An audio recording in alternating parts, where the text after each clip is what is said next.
نبی پاک صلی اللہ تعالیٰ علیہ وآلہ وسلم نے کچھ حقوق بیان کیے، شوہر کے حقوق۔ میاں صاحب دے کچھ حقوق سرکار دو عالم صلی اللہ تعالیٰ علیہ وآلہ وسلم نے بیان فرمائے۔ حضرت ابو ہریرہ رضی اللہ تعالیٰ عنہ آپ تو حدیث مروی ہے، حضرت ابو ہریرہ صحابی ہیں، بولو سبحان اللہ۔ حضرات یہ بات یاد رکھیں، حضرت غوث پاک ہوں، حضرت داتا صاحب ہوں، حضرت بابا فرید ہوں، حضرت مجدد الفسانی ہوں، حضرت بایزید بستامی ہوں، حضرت جنید بغدادی ہوں، کوئی بھی اللہ کے ولی ہوں، کسی ولی کا درجہ حضور کے کسی صحابی تک نہیں پہنچ سکتا۔ کیوں کہ ولی بنا ہے عبادت سے اور صحابی بنا ہے زیارت سے۔ صحابی بنے ہیں زیارت مصطفیٰ صلی اللہ تعالیٰ علیہ وآلہ وسلم سے، اس لیے ان کا مقابلہ ہو ہی نہیں سکتا۔ تو جب بھی کسی صحابی کا نام آئے تو مچل جانا چاہیے اور دل میں محبت کے جذبات ان کو ذرا محسوس کرنا چاہیے کہ یقین عظیم ہستیوں کی بات ہو رہی ہے۔ حضرت ابو ہریرہ رضی اللہ تعالیٰ عنہ آپ ارشاد فرماتے ہیں، نبی پاک صلی اللہ تعالیٰ علیہ وآلہ وسلم کے پاس ایک عورت آئی اور کہنے لگی، مستدرک کی حدیث ہے 2768، کہ یا رسول اللہ صلی اللہ علیہ وسلم میں فلانے دی دیاں فلاں بندے کی بیٹی ہوں، تعارف کروایا، سرکار انا فلانہ تو بنت فلان، میں فلاں کی بیٹی ہوں۔ حضور نے فرمایا ٹھیک ہے، میں نے پہچان لیا، تم فلاں ہو، ما حاجتک، کیا کام ہے؟ اس نے کہا سرکار میری حاجت اور میرا کام ہے اپنے چچا کے بیٹے سے، وہ فلاں ہے اور وہ بڑا عبادت گزار ہے، نیک ہے۔ تو سرکار نے فرمایا ٹھیک ہے، میں نے اسے بھی پہچان لیا کہ وہ کون ہے، تم نے پہچان کروا دی، پہلے اپنا تعارف کروایا پھر اس بندے کا تعارف کروایا۔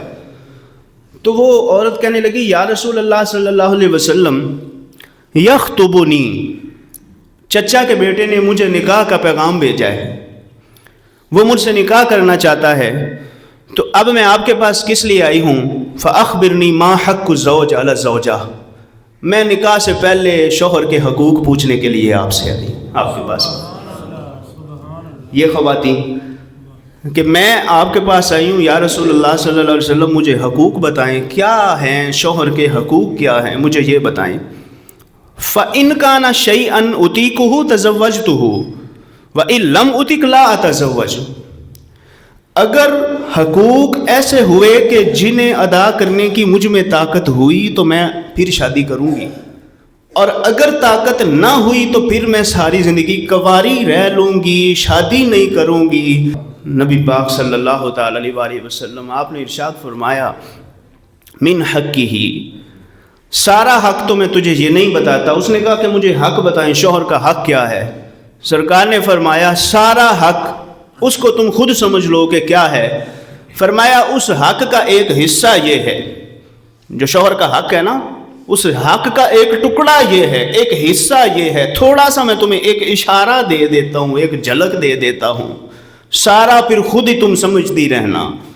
وہ تھوڑا سا حق کیا ہے؟ فرمایا تھوڑا سا حق یہ ہے، لو سال من خراہ دمن وقیحن، اگر شوہر کے نتنوں سے، ناک سے خون جاری ہو جائے یا پیپ جاری ہو جائے اور بہہ رہی ہو مسلسل، یہ نہیں کہ کبھی بہہ رہی ہے کبھی رک رہی ہے، مسلسل ناک سے خون جاری ہے یا مسلسل ناک سے کیا جاری ہے؟ پیپ جاری ہے۔ فرمایا فَلَحَسَتْهُ بِلِسَانِهَا، بیوی شوہر کے ناک سے نکلنے والے خون اور پیپ کو مسلسل چاٹتی رہے کہ میرا شوہر صاف رہے، اس نیت سے کہ یہ صاف رہے، میں اس کا خیال رکھوں۔ ناک کا ذکر کیا نا کہ ناک ویسے بھی ایک مکروہ سی چیز سمجھی جاتی ہے جسم میں، کہ ناک سے نکل رہا ہے خون، فرمایا اس کو مسلسل چاٹتی رہے۔ ما ادت حقہ، اس نے پھر بھی شوہر کا حق ادا نہیں کیا، بیوی نے پھر بھی شوہر کا حق ادا نہیں کیا۔ تو آگے تو سانو سامنے باقی بیوی دیاں گلاں ہو رہی نے، یا تو یہاں پہ بٹھانا تو انہیں چاہیے تھا ویسے۔ ما ادت حقہ، فرمایا اس بیوی نے پھر بھی شوہر کا حق ادا نہیں کیا۔ لو کان ینبغی لبشر، سرکار نے پھر ایک اور بات ارشاد فرمائی، فرمایا اگر کسی آدمی کے لیے جائز ہوتا کہ دوسرے آدمی کو سجدہ کرے تو میں عورت کو حکم دیتا کہ وہ اپنے شوہر کو سجدہ کر جائے. کب؟ اذا دخل علیہا، فرمایا جب بھی شوہر کام سے گھر میں آئے نا. کیا نظارہ ہے سرکار صلی اللہ علیہ وسلم نے، یعنی جو انداز حضور نے بتایا ہے نا، یقین جانے اگر یہ انداز اپنا لیا جائے، اس پہ عمل ہو جائے تو وارے نیارے ہو جائیں اور ہمارا معاشرہ ایسا خوبصورت بن جائے کہ مثالیں دی جائیں. فرمایا جب بھی شوہر گھر میں آئے تو بیوی اس کے سامنے سجدہ کر دے. فرمایا اگر شریعت میں اجازت ہوتی نا، اسلام میں اگر رب اجازت دیندا کہ جناب ایک بندہ، ایک مرد دوسرے کو سجدہ کر سکتا ہے یا ایک انسان دوسرے انسان کو سجدہ کر سکتا ہے، تو جائز چونکہ نہیں ہے. حکم یہ ہے کہ سجدہ کس کے لیے ہے؟ صرف اور صرف اللہ کے لیے. سجدہ کس کا حق ہے؟ صرف اور صرف اللہ کا. اللہ کے علاوہ نہ کسی مزار کو سجدہ کرنا جائز ہے، نہ کسی پیر کو سجدہ کرنا جائز ہے، نہ کسی عالم کو سجدہ کرنا جائز ہے، خواہ وہ سجدہ عبادت کا ہو، خواہ وہ سجدہ ادب کا ہو. سجدے کی اجازت ادب کی اجازت ہے، ادب کیا جائے، تعظیم کی جائے، دست بوسی کی گنجائش ہے، قدم بوسی کی بھی گنجائش ہے، لیکن سجدے کی اجازت بھائی شریعت ہے. اس کو سمجھنا بھی تو ضروری ہے نا. ہم نے نہیں سمجھنا تو کس نے سمجھنا ہے؟ اور جن کی نسبت اتنی اچھی ہو تو شریعت کا تو پتہ ہونا چاہیے نا. سرکار کی ظاہری شریعت جو سرکار نے احکام ارشاد فرمائے، فرمایا اگر شریعت میں اجازت ہوتی کہ کوئی بندہ دوسرے کو سجدہ کر سکتا ہے، ایک انسان دوسرے کو سجدہ کر سکتا ہے، تو فرمایا میں بیوی کو حکم ارشاد فرماتا کہ وہ اپنے شوہر کو ہر وقت سجدہ کرے جب بھی وہ شوہر گھر میں آئے. جب دروازہ کھلے شوہر گھر میں آیا ہے تو بیوی سجدہ ریز ہو جائے. لما فضلہ اللہ علیہ، کیونکہ اللہ نے شوہر کو شان اتنی عطا فرمائی ہے. جب نبی پاک صلی اللہ علیہ وسلم نے یہ حق بیان کیا نا، تو اب وہ نکاح سے پہلے حق پوچھنا چاہتی تھی کہ سرکار حق بتائیے. جب حق پوچھا سرکار نے بیان فرمایا تو ایسی پاک بیویاں ہوتی تھیں سرکار کے دور میں. ایسی پاک بیویاں یہ صحابیہ تھیں نا، سرکار کی صحابیہ تھیں، کئی ولیوں سے بڑا رتبہ رکھنے والی. کہنے لگی والذی بعثک بالحق، اس رب کی قسم جس نے آپ کو سچا رسول بنا کے بھیجا ہے، یا رسول اللہ لا اتزوج ما بقیت الدنیا، رہتی دنیا تک میں کبھی بھی شادی کا نام بھی نہیں لوں گی، میں کبھی نکاح نہیں کروں گی کہ حق ادا میں نہیں، اتنا حق مجھ سے ادا نہ ہو سکے گا سرکار، میں کبھی نکاح ہی نہیں کروں گی. یعنی جو حقوق ادھر مرد کے لیے بیان ہوتے ہیں نا کہ جناب والد کی عزت کرو، والدہ کی عزت کرو، بعینی ہی وہی حقوق، بالکل وہی حقوق. جیسے ایک حدیث ہے نا کہ سرکار سے پوچھا گیا والدین کا کیا حق ہے، سرکار نے فرمایا ہما جنتک و نارک، وہ تمہارے لیے جنت بھی ہیں دوزخ بھی ہیں. خدمت کر لو گے اللہ جنت دے دے گا، اور اگر بے ادبی کرو گے تو اللہ جہنم میں پھینک دے گا. اسی طرح دوسری حدیث پاک میں یہاں پر موجود ہے کہ سرکار دو عالم صلی اللہ علیہ وآلہ وسلم نے ایک صحابیہ سے فرمایا کیا تعلق ہے تمہارا تمہارے شوہر کے ساتھ؟ انہوں نے کہا حضور میں بڑی خدمت کی کوشش کرتی ہوں. فرمایا خدمت کرتی رہنا، فإنہ جنتک و نارک، فرمایا وہ شوہر تمہارے لیے جنت بھی ہے دوزخ بھی ہے. خدمت کرو گی اللہ جنت دے گا، نافرمانی کرو گی تو اللہ تجھے بھی جہنم میں پھینک دے گا. جو حقوق مرد کے لیے والدین کے اعتبار سے بیان ہوئے ہیں، وہی حقوق عورت کے لیے شوہر کے اعتبار سے بیان ہوئے. تو اس عورت نے جس وقت ان صحابیہ رضی اللہ تعالی عنہا نے جب سوال کیا تو ایسی پاک باز، ایسی نیک اور ایسی شریعت کی پابند عورتیں ہوا کرتی تھیں کہ انہوں نے کہا حضور میں نکاح کا نام بھی آئندہ نہیں لوں گی کہ شوہر کا حق ادا کرنا یہ بڑا مشکل کام ہے. تو اس لیے کہا جاتا ہے کہ نکاح سے پہلے، یعنی نکاح کا شوق مرد کو بھی ہوتا ہے اور نکاح کا شوق عورت کو بھی ہوتا ہے، لیکن اس سے پہلے ان حقوق کی ادائیگی کے حوالے سے جو چیزیں ہیں ان چیزوں کو پہچاننا، سمجھنا، پڑھنا یہ انتہائی ضروری کام ہے. ایک اور عورت سرکار صلی اللہ تعالیٰ علیہ وآلہ وسلم کی بارگاہ میں حاضر ہوتی ہے. یہ حدیث پاک بھی امام طبرانی اس کو ذکر فرماتے ہیں کہ حضرت عبداللہ بن عباس رضی اللہ تعالیٰ عنہ سے یہ حدیث مروی ہے. حضرت عبداللہ بن عباس سرکار کے چچا کے بیٹے ہیں. بولو سبحان اللہ پیار سے. سرکار کے چچا حضرت عباس کہتے ہیں یا رسول اللہ صلی اللہ علیہ وسلم میں ایمان تواڈے تے ادوں لیاندا تو جدوں تسی چھوٹے ہے گئے سی تے پنگوڑے وچ جھولے وچ ہے سو.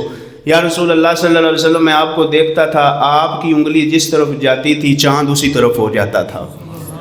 تو میں نے اس چیز کو دیکھ کے اسلام قبول کیا ہے. تو سرکار نے فرمایا چچا جان آپ بات کرتے ہیں کہ صرف چاند میرے اشاروں پر حرکت کرتا تھا. فرمایا میں اس سے باتیں کرتا تھا، وہ مجھ سے باتیں کرتا تھا. چاند چک جاتا جدھر انگلی اٹھاتے مہد میں، کیا ہی چلتا تھا اشاروں پر کھلونا نور کا۔ یہ حضرت عباس کے بیٹے حضرت عبداللہ بن عباس رضی اللہ تعالیٰ عنہ یہ بیان فرماتے ہیں کہ ایک عورت قبیلہ خثعم سے، خثعم وہاں سے یہ عورت آئی سرکار کے پاس اور آ کے کہنے لگی، یا رسول اللہ صلی اللہ علیہ وسلم، شوہر کا حق کیا ہے بیوی پر، کیونکہ میں کنواری ہوں اور اگر مجھ میں طاقت ہوئی وہ حق ادا کرنے کی تو میں نکاح کر لوں گی، وَإِلَّا جَلَسْتُ أَيِّمَا، ورنہ میں کنواری ہی بیٹھی رہوں گی۔ اب یہ دوسری مثال ہے، یہ وہ نہیں، وہ واقعہ اور ہے۔ یعنی سرکار صلی اللہ علیہ وسلم نے اپنی ظاہری حیات میں کتنی بار یہ چیزیں بیان فرمائی۔ جب اس عورت نے سوال کیا نا تو سرکار علیہ السلام نے فرمایا شوہر کا حق زوجہ پر یہ ہے کہ یہ سرکار صلی اللہ علیہ وآلہ وسلم نے بڑی اونچی بات ارشاد فرمائی، اس کو سمجھ لیجئے گا۔ حضور نے فرمایا کہ اگر کوئی عورت بیٹھی ہے سواری پر کہیں جانے کے لیے، اور یعنی گھوڑے پر بیٹھی ہے یا اونٹ پر بیٹھی ہے، اس دور میں جو سواریاں ہوتی تھیں، فرمایا اس پر بیٹھی ہے۔ اب اس کو سمجھیے گا اگلی بات کو، سرکار نے فرمایا کہ اس وقت شوہر اس کو اپنی طرف بلائے تو عورت کو اجازت نہیں ہے کہ وہ منع کرے۔ وہاں پر ہی فرمایا شوہر اگر اس کو اپنی طرف بلائے، فرمایا اس کو اجازت نہیں ہے۔ یہ بھی شریعت ہے نا یار، اس کو سمجھنا ضروری۔ آج کل گھنے مسائل ہی ہے یہ زیادہ مسائل ہیں، تو اللہ کرے گا پیغام کہیں نہ کہیں تو پہنچ ہی جائے گا۔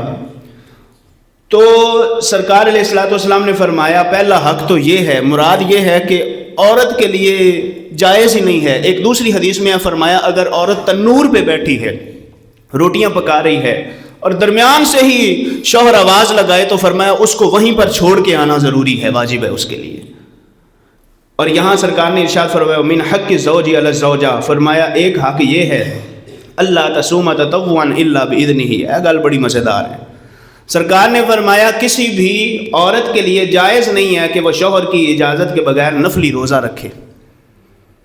عورت کو شوق ہے کہ میں عبادت کروں، میں قرآن پڑھوں، میں تلاوت کروں، میں روزے رکھوں، میں یہ بھی پڑھوں، میں وہ بھی پڑھوں، بہت کچھ پڑھنے کا دل بھی چاہتا ہے اور اوراد و وظائف کرنے کا، تو عورت کا یہ شوق ہے۔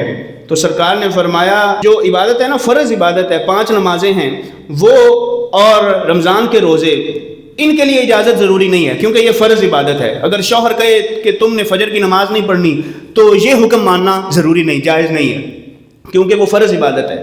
ہاں اس سے ہٹ کر جو نفلی عبادتیں ہیں، ہر نفلی عبادت اس کے حوالے سے بیوی کو اجازت ہی نہیں ہے، وہ پہلے شوہر سے پوچھے کہ مجھے اجازت ہے، مجھے اجازت ہے میں رب کی عبادت کر لوں، نفلی عبادت۔ یا رب نے مقام کتنا عطا فرمایا، اگر سمجھے یہ عورت تو شوہر کو مقام کتنا دیا ہے۔ فرمایا رب کی عبادت سے پہلے وہ پوچھے اپنے شوہر سے کہ مجھے اجازت ہے میں روزہ رکھ لوں، آج نفلی روزہ رکھنے کا جی چاہ رہا ہے، مجھے اجازت ہے کہ 8-9 گھنٹے کے لیے پھر میں نے آپ سے دوری اختیار کرنی، مجھے اجازت ہے۔ فرمایا اگر اجازت دے تو ٹھیک، اور اگر اجازت نہ دے تو روزہ رکھنے کی اجازت نہیں ہے۔ فرمایا اگر پھر بھی زبردستی کہے کہ نہیں میں نے روزہ رکھنا ہے اور روزہ رکھ لے، شوہر اجازت نہ دے اور یہ روزہ رکھ لے، تو فرمایا بھوکی رہے گی، پیاسی رہے گی، ولا یقبل منہا، روزہ قبول نہیں ہوگا۔ بھوکی تو رہے گی، پیاسی بھی رہے گی، روزہ قبول ولا یقبل منہا، فرمایا اس کا روزہ قبول نہیں ہوگا، بھوکی رہ لے گی، پیاسی رہ لے گی۔ ولا تخرج من بیتہا الا باذنہ، یہ اس سے بھی بڑی پتے کی بات ہے، میں جا رہی ہوں چھڑ کے، ہن کر لے جو کرنا ہی، ٹھیک ہے، سامان میرے کول ہے تو میں جاندی پئی ہاں۔ فرمایا ولا تخرج من بیتہا الا باذنہ، فرمایا گھر سے نہ نکلے شوہر کی اجازت کے بغیر۔ اگر ناراض کر کے نکلی گھر سے، شوہر سے پوچھے بغیر گھر سے نکلی، فَإِنْ فَعَلَتْ، نہ نکلے فائدے میں ہے، ہرگز گھر سے نہ نکلے شوہر کی اجازت کے بغیر۔ تیری اگر لڑ کے نکل جائے کہ میں جا رہی ہوں، تو فرمایا پھر ہوندا کی ہے، لعنتھا، اس پر لعنتیں برساتے ہیں، کون؟ ملائکۃ السماء، ملائکۃ الرحمہ و ملائکۃ العذاب۔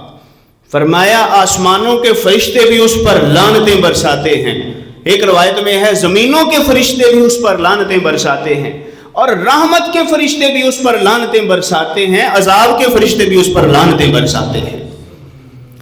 یہاں پہ جو قابل غور بات ہے نا وہ ہے ملائکۃ الرحمہ، رحمت کے فرشتے۔ رحمت کے فرشتے وہ فرشتے جنہاں دی رب نے ڈیوٹی لائی ہوئی ہے کہ تسی ہر وقت لوکاں تے رحمت نازل کرنی۔ فرشتیاں دا نام یہ ہے ملائکۃ الرحمہ کہ تساں لوکاں تے رحمت نازل کرنی، انہاں دا کام ہی یہ ہے۔ تو جب کوئی عورت بغیر اجازت کے گھر سے نکلتی ہے تو اللہ رحمت کے فرشتوں کی بھی ڈیوٹی بدل دیتا ہے، فرماتا ہے اب تمہارا کام بھی لعنت کرنا ہو گیا، اب تم ہو رحمت کے فرشتے، ہو رحمت کے فرشتے، ہر وقت رحمتیں برساتے ہو۔ رب نے عذاب کے فرشتے الگ مقرر کیے ہوئے ہیں، رحمت کے فرشتے الگ مقرر کیے ہوئے ہیں، لیکن رب نو تھوڑ کوئی نہیں، لیکن سانو دسن واسطے رب چاہے تو جتنے مرضی عذاب کے فرشتے اور پیدا کر کے کہے کہ تم بھی لعنتیں کرو، لیکن ہمیں بتانے کے لیے کہ اس عورت کا حال کیا ہوگا، اس مائی دا کی حال ہوئے گا جدے تے رحمت دے فرشتے بھی لعنت کر رہے ہیں۔ تو فرمایا گویا دنیا جہان کے سارے فرشتے، آسمان کے فرشتے، زمین کے فرشتے، رحمت کے فرشتے، عذاب کے فرشتے، یہ سارے لعنت کرتے ہیں۔ اور دوسری روایت کے الفاظ ہیں، فرمایا کل شیء مرت علیہ، فرمایا سوائے انسانوں کے، سوائے جنوں کے، ان دو مخلوقوں کے علاوہ وہ عورت جب گھر سے نکل کر جا رہی ہوگی، جس چیز کے پاس سے بھی گزرے گی وہ چیز بھی اس پر لعنت کرے گی۔ کسی درخت کے پاس سے گزری ہے وہ درخت بھی لعنت کرے گا، کسی پودے کے پاس سے گزری ہے وہ پودا بھی لعنت کرے گا، کسی اینٹ کے پاس سے گزری وہ اینٹ بھی لعنت کرے گی، کسی دیوار کے پاس سے گزری وہ دیوار بھی لعنت کرے گی، کیونکہ رب کی مخلوق ہے نا۔ سرکار نے فرمایا کل شیء، ہر چیز، انسان لعنت نہیں کرے گا اور جن لعنت نہیں کریں گے، ان دو کے علاوہ دنیا جہان کی ہر چیز، دنیا جہان کی ہر چیز۔ یار بڑی ہمت والیاں نے عورتاں، ویسے بڑی ہمت نہیں ہے، کیسی بد نصیبی ہے۔ اور یہ واقعی ان کی ہمت کو داد دینی چاہیے، یہ جو ایسے بھاگ جاتی ہیں، نکل جاتی ہیں، یہ بہادری نہیں ہے، یہ تو لعنتیں سمیٹنے کا پراپر پیکج ہے۔ کتنی ہمت ہے ان عورتوں میں، اس مخلوق میں ہمت کتنی زیادہ ہے، اتنی لعنتیں سمیٹنے کے باوجود بھی زندہ و تابندہ جی رہی ہیں۔ تو سرکار نے فرمایا ہر چیز ان پہ لعنت برسا رہی ہے۔ کب تک لعنت برستی رہے گی؟ اپنے ماں پیو کے گھر جا کے وہ 1 دن رہے، 2 دن رہے، 10 دن رہے، سال رہے، 2 سال رہے، جتنے دن رہے گی، جب تک رہے گی، جب تک واپس نہیں آئے گی، ہر چیز اس پہ لعنت برساتی رہے گی۔ جس گھر میں گئی ہے اس گھر کی ہر چیز اس پہ لعنت برسائے گی۔ وہاں جتنے درخت موجود ہیں وہ لعنت برسائیں گے، وہاں جتنے پتھر موجود ہیں وہ لعنت برسائیں گے، جتنے مٹی کے ذرے موجود ہیں، جتنے ریت کے ذرے موجود ہیں، اور جتنے پھر آسمان زمین میں فرشتے موجود ہیں، جتنے رحمت کے فرشتے ہیں، جتنے عذاب کے فرشتے ہیں، سب کے سب اس عورت پہ لعنت برساتے رہیں گے۔ جو عورت اس حال میں گھر سے نکلی کہ شوہر روک رہا تھا نہ جا اور وہ پھر بھی گئی، تو فرمایا اس کا یہ حال ہوتا ہے۔ اللہ تعالیٰ اس مخلوق کو ہدایت عطا فرمائے۔ اچھا، جب یہ بات ارشاد فرمائی نا سرکار نے، یہ سرکار بتا رہے تھے، یعنی اس نے کہا نا کہ سرکار مجھے بتائیں، اگر حق ادا کر سکی تو پھر ٹھیک، ورنہ پھر میں کنواری رہ لوں گی۔ تو اس عورت نے بھی کیا کہا، کہتے لا جرم، ٹھیک ہے یا رسول اللہ صلی اللہ علیہ وسلم، لا اتزوج ابدا، میں کبھی نکاح نہیں کروں گی۔ یہ کتنی بیویاں، یہ ابھی تو میں نے 2 واقعہ سنائے نا، وقت پھر زیادہ لگ جائے گا، کئی اور واقعات ہیں جن کے اندر اسی طرح انہوں نے آ کے پوچھا، سرکار نے جب حقوق بتائے تو انہوں نے کہا سرکار میں نکاح نہیں کرنا، حضور اتنے زیادہ حقوق ہے۔ ایک اور روایت سنو جناب، صحیح بخاری کی حدیث ہے 3237، صحیح مسلم کی ہے 3541، حضرت ابو ہریرہ رضی اللہ تعالیٰ عنہ سے پھر مروی ہے، بولو سبحان اللہ۔ قال رسول اللہ صلی اللہ علیہ وآلہ وسلم، یہ بھی سمجھ لیجئے گا، نبی پاک صلی اللہ علیہ وسلم نے ارشاد فرمایا، اذا دعا الرجل امرأته الى فراشه، جب کوئی مرد اپنی عورت کو بلائے الى فراشه، بستر پر، فابت، وہ انکار کرے، فلم تأتہ، نہ آئے، وہ بلائے اور وہ نہ آئے، انکار کر دے، فبات غضبان علیہا، شوہر کو غصہ آئے اور یہ بھی سو جائے اور وہ بھی سو جائے، لعنتھا الملائکہ حتی تصبح، صبح تک لعنتیں فرشتے برساتے رہتے ہیں اس عورت پر، ساری رات لعنتیں برستی رہتی ہیں. یعنی ایتے بڑیاں گلاں کر دینے کہ جناب اور کام بھی بڑے عجیب عجیب مسائل سننے میں آتے ہیں. لوگ پوچھتے ہیں کہ جناب اور کام بھی کوئی نہیں؟ تو بھائی اگر نہیں تھا تو پھر نکاح کیوں کیا تھا؟ جیسے وہ حدیث میں ہے، انہوں نے کہا کہ حضور پھر ہم نے نکاح نہیں کرنا، تو پھر پہلے ہی انکار کر دیا ہوتا. اب آ کے تانے مارنے اور اس طرح کی باتیں کرنا. تو سرکار علیہ السلام نے ارشاد فرمایا لعنتھا الملائکہ، ملائکہ فرشتے لعنت کرتے ہیں، کوئی چھوٹی مخلوق لعنت نہیں کر رہی، کوئی انسان عام انسان نہیں لعنت کر رہے. رب کے فرشتے جنہوں نے کبھی گناہ کیا ہی نہیں، معصوم عن الخطا، جو بالکل گناہوں سے معصوم ہیں، وہ مخلوق وہ اس پر لعنت کرتی رہتی ہے ساری رات. اگلی بات ایک اور موجم اوسط کی حدیث ہے 9231. حضرت جابر بن عبداللہ رضی اللہ تعالیٰ عنہ، یہ بھی صحابی ہیں، پھر بولو سبحان اللہ. حضرت جابر بن عبداللہ رضی اللہ تعالیٰ عنہ وہ فرماتے ہیں 3 قسم کے ایسے لوگ ہیں جن کی نماز قبول نہیں. وَلَا تَسْعَدُ لَهُمْ إِلَى السَّمَاءِ حَسَنَةٌ، اور ان کی کوئی نیکی آسمان کی طرف بلند نہیں ہوگی.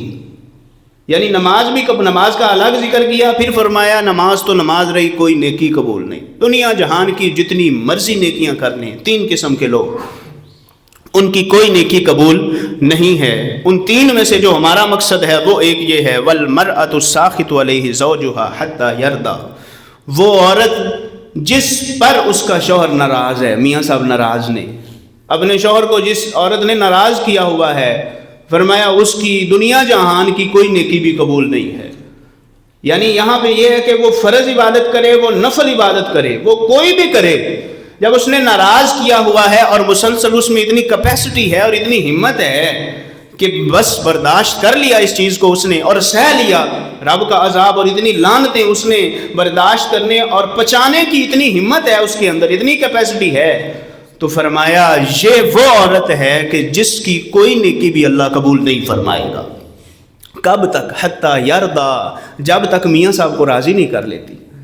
یہاں میاں صاحب کو یعنی یہ بھی سمجھنا چاہیے کہ سٹیٹس کتنا بڑا ہے، منصب کتنا بڑا ہے، اللہ تبارک و تعالیٰ نے مجھے مقام کتنا بڑا عطا فرمایا ہے. تو بیبیاں چلیاں جان گھروں تے پریشان کوئی نہیں ہونا چاہیے. اللہ نے کافی مخلوق پیدا کر چھوڑی ہے انہاں تے لعنتاں برسان واسطے، لہٰذا اگلا سوچنا چاہیے کہ آگے ہم نے کیا کرنا ہے. تو فرمایا یہ عورت جو ہے اس پر بھی فرشتے جو ہیں وہ لعنت برساتے رہتے ہیں.